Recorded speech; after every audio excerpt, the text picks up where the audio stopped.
Hello, everybody. How are you all doing? Welcome back to Man City Unplugged, your very own Man City fan channel. Wow, it was a great victory for us against West Ham. I would say it was a very hard fought victory. I never enjoyed us playing on, Saturday afternoon kickoffs. Uh, Especially after Champions League game, Saturday afternoon kickoff is always a bit of a pain on the backside, and City did very well against a really good West Ham team, I would say. But then, the fixture list this season is unrelenting. Like I said, it's unforgiving, and only the best and the fittest survive. So City had done really well, to go on this run, especially in this season. 23 matches unbeaten in all competitions. I mean, I say that City have done well because the fixture list is unrelenting. City went through a lot of injuries. I mean, news has come today that Ferran Torres, lost 5-6 kgs of weight when he was stuck with that coronavirus late at the end of December. I mean, early January and stuff like that.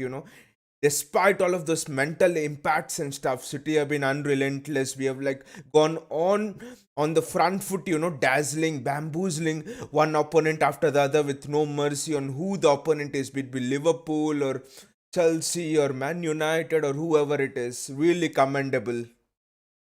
One more thing is, before I go into this predicted lineup, this was a thing that was raised in many of the City fan communities, and this is, I mean, this has also become a little bit of an issue, I would say, especially when I saw City play against West Ham. Is having Kevin De Bruyne, is it helping the team or is it hampering the free flow of the team? Now, you could argue that having Aguero against West Ham was the thing which slowed the game down, but then when De Bruyne played, I saw that Gundogan was against West Ham. Gundogan was dropping a bit deeper, and De Bruyne was, he was somewhat going into the spaces which Gundogan would go, and Gundogan had to be a bit more conservative. I don't know if this was a instruction given by Pep Guardiola uh, or how it worked, because Gundogan did not make those runs into the box. Not a single run. A man who has scored 12 goals in his last 9-10 games hasn't made a single run into the box. I mean, he had only one shot all match long. So there must be something. Is it Aguero who is affecting, or is it De Bruyne who's affecting the free flow? Now I know this is a bit of a controversial statement because De Bruyne is the best central attacking midfielder in the world now, and yes, it is because of his quality that we have won the West Ham game. But that doesn't mean that, what a couple of days ago on the stream, I mean, we were talking about how the City team, how the reason for the success of the City team is that they're a system that you could just take one part out and put in with other part. You take Gundogan out, put in Bernardo Silva. It functions the same. It doesn't depend on an individual. I mean, with the return of Aguero, with the return of De Bruyne, is just breaking down. Is that flow breaking down a bit? That's one of the things. Let me know in the comments below. Do you think City's flow was broken at West Ham due to the return of De Bruyne, or is it just fatigue and stuff, the travel and stuff which we had? I mean, nothing against De Bruyne, but in this system, I would say if De Bruyne plays, think false nine perhaps is the best system for him. Whenever City have played really well, you've seen City play a false nine, and Kevin De Bruyne go into those positions, go into those striker like positions, rotate heavily. That is when I think the flow is the best. Maybe you could counter argue now that the presence of Aguero has affected the fluidity and stuff. But then the worrying thing, not the worrying thing I would say, but the surprising thing for me was Gundogan. Didn't make any runs into the box, and Kevin De Bruyne was sort of going into the spaces which Gundogan usually used to operate when De Bruyne was out. So let me know in the comments below, what do you feel about this issue. Now against Wolves, again an interesting fixture, again a team that has really regained form, a team that is full of confidence. Will not be easy, just like the West Ham game. Wolves, they sit back, they try to hit us on the counter. That is gonna be a really interesting thing. I think one of the really interesting thing about Wolves is that they have people like Adama Traore, Pedro Neto, and people like that. Ruben Neves is in good form, shots from long range. So Wolves are gonna pose a really different challenge than the ones who have experienced it till now.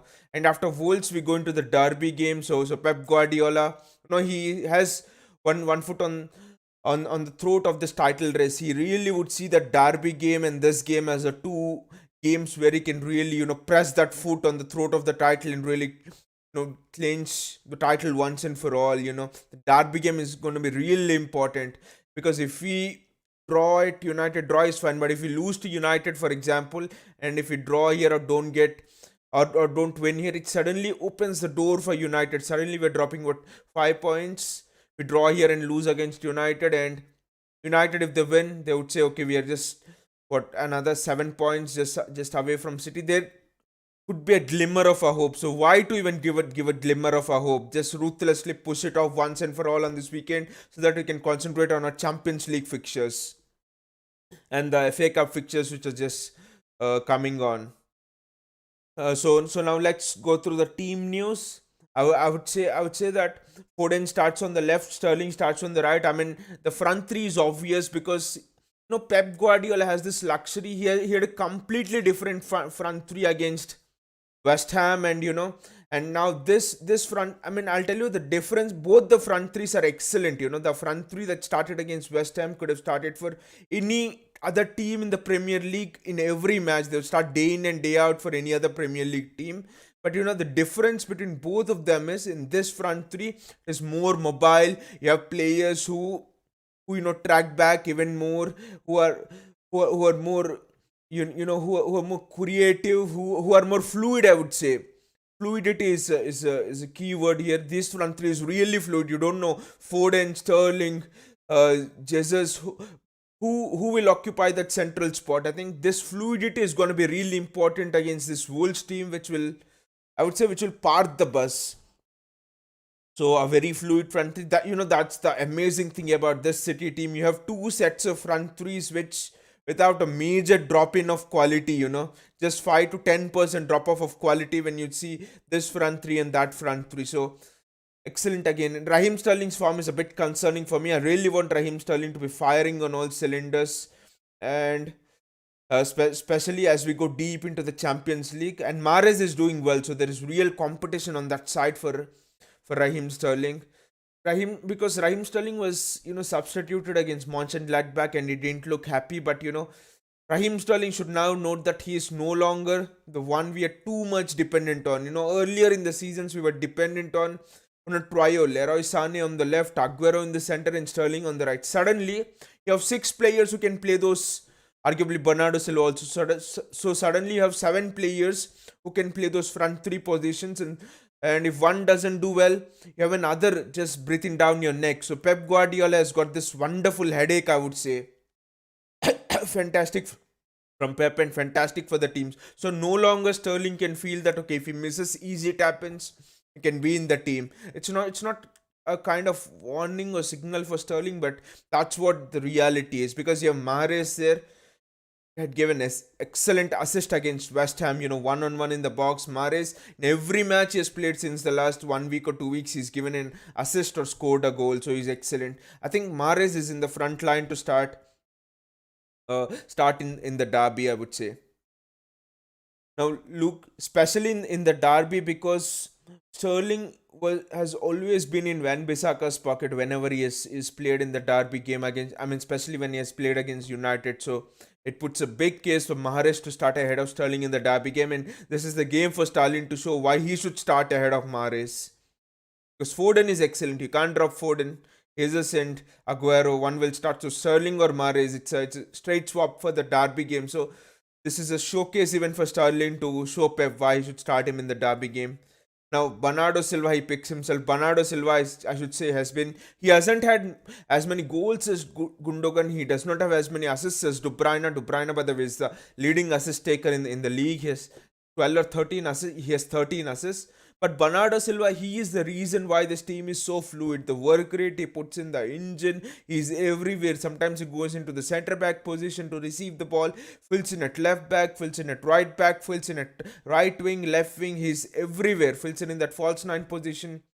So Sterling is everywhere. Sorry, Bernardo Silva is everywhere, I would say. He is the key for this fluid system. I would be very interested to see how De Bruyne and Bernardo Silva work together as a midfield duo along with Rodri, because you should again see that midfield trio: Fernandinho, De Bruyne, and Gundogan. Not the greatest mobile midfield trio, I would say, because Fernandinho age is getting of him. Aguero ahead. I think that is one of the reasons why Gundogan hasn't been so mobile in the previous game. But Bernardo Silva is a linchpin of this fluid attack. If there was a semi-final game or a quarter-final game against Bayern Munich tomorrow, Bernardo Silva is one name who, along with Ruben Diaz, will be in the clean in the team sheet. I would say Bernardo Silva will be the first name. And De Bruyne, I mean, excellent delivery against West Ham, I would say. Again, we didn't get to see the true qualities of De Bruyne. One, he was returning from injury, and two, Aguero played up front. Mahrez on the right. It was not the most mobile uh, of games for City, I would say. It will be interesting to see how De Bruyne is getting up to his fitness, getting quick up and running after the injury. Rodri, I would say Rodri had been missed in that West Ham game. I would say a bit, especially because switching of the balls.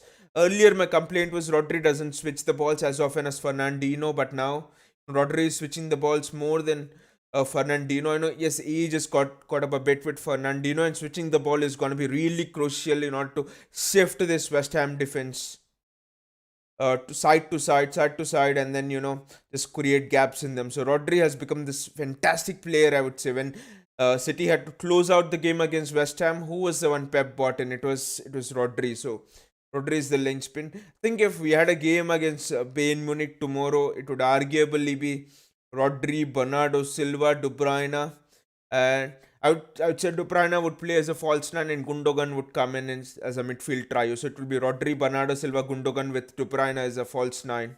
That would be the crucial four for Pep, whoever he plays on the wings, and Foden on the left wing. That would be the lineup which Pep would go with, especially when he's playing against a Bayern Munich or a PSG. Now the defense is quite interesting. Ederson, as you know, goes in goal, has been excellent with his distribution, with his passing. Had really saved our backside against Mönchengladbach, with that late on save. But Laporte is an interesting thing for me. I mean, it's interesting how Pep rotates, and I don't see it's a rotation, but what I've noticed is there's a pattern, there's a way why Pep rotates, because against teams that are really good on the counter attack, Pep plays Laporte on the left hand side because Stones and Diaz are right footers, and then he plays one of Stones and Diaz.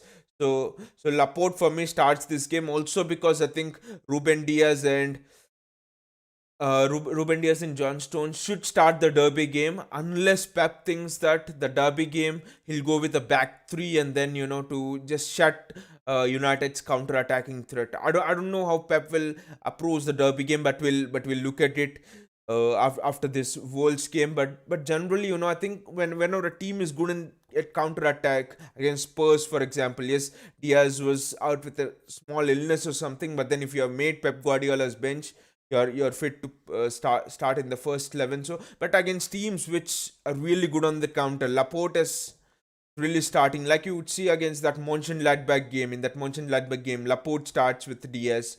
So a Spurs game, Laporte starts with Stones. So left footer in a counter-attacking sense, excellent, because he can switch the ball really fast onto both the wings, and it's easier to defend on the counter when you're left-footed than if you're right-footed, I would say. Now Cancelo's position is very interesting. Now I've begun to wonder, is the right flank the best flank for Cancelo, or on the left hand side is the left back position the best for Cancelo? Because when Cancelo plays on the left is really dangerous, because when he can skip into that midfield, but the very reason that he's going into that midfield means that he's going onto his stronger right foot. When you see City always have you know inverted wingers, which means a left-footed winger plays on the right, and the right-footed winger generally plays on the left. So I mean, most of the times. So I think when Cancelo is stepping into that midfield area onto a stronger foot, the balls is delivering is excellent. I mean, on the right flank, I'm now starting to wonder Cancelo is more effective actually on the left flank than on the right flank, especially attacking wise. It will be very interesting to see how he performs today on the right flank. I mean, again, if it was a game against Bayern Munich or an important game, Cancelo would play on the left and Walker would play on the right. That is for sure. And now Benjamin Mendy. This is going to be the most controversial thing, I would say.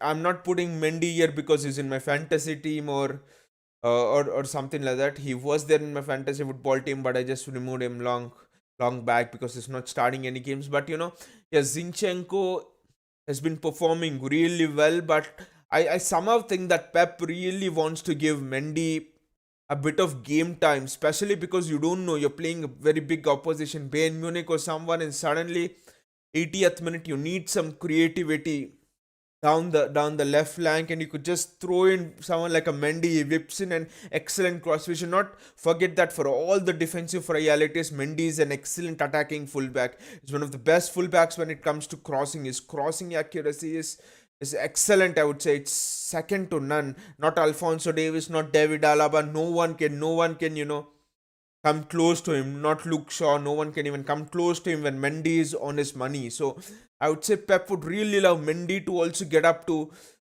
the game time, get up and running, and be fit. Because there will be some games where Pep will find a lot of space in that left flank. Maybe yes, now how teams will approach City, especially the big teams, they will compact the entire midfield. So you will not have all of this Cancelo stepping into the midfield or Zinchenko stepping into the midfield. Can't do anything then because the space then will be available out wide. So it would help if you have a fullback who can raid that left flank. So that would be, I mean, that would be a great option for Pep. Nothing is happening. The midfield is congested. Just throw on Mendy in the last 20 minutes, 25 minutes. He can whip in some crosses a different way, a different avenue for City to attack. I think that's one of the reasons why Pep would start Mendy in this game. Perfect game to test whether Mendy is really good enough or he has to be sold in the summer. So I think Pep will give at least Mendy one opportunity in a Premier League game, one or two opportunities in a Premier League game, I would say, before the end of the season, and Pep makes a decision on whether to sell him or not. So my score predictions for this game is 3-0.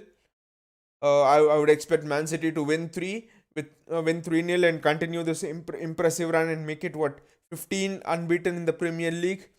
Let's say again Tuesday night. I always like Tuesday night kickoffs or Wednesday night kickoffs rather than Saturday afternoon. Sunday afternoon is also fine, but Saturday afternoon kickoffs somehow I don't like them at all. And it's good that we came unscathed from that West Ham game. 3-0 is my prediction. Let me know in the comments below what is your prediction and what do you say about Benjamin Mendy. Let me know in the comments below, and also please have a like on this video and also click on the subscribe button if you're new to this channel, and also click on the bell icon along with the subscribe button so that you get notifications whenever I upload new videos. Thank you everyone and take care. Have a nice day. Hope that City really win the game tomorrow 3-0. See you.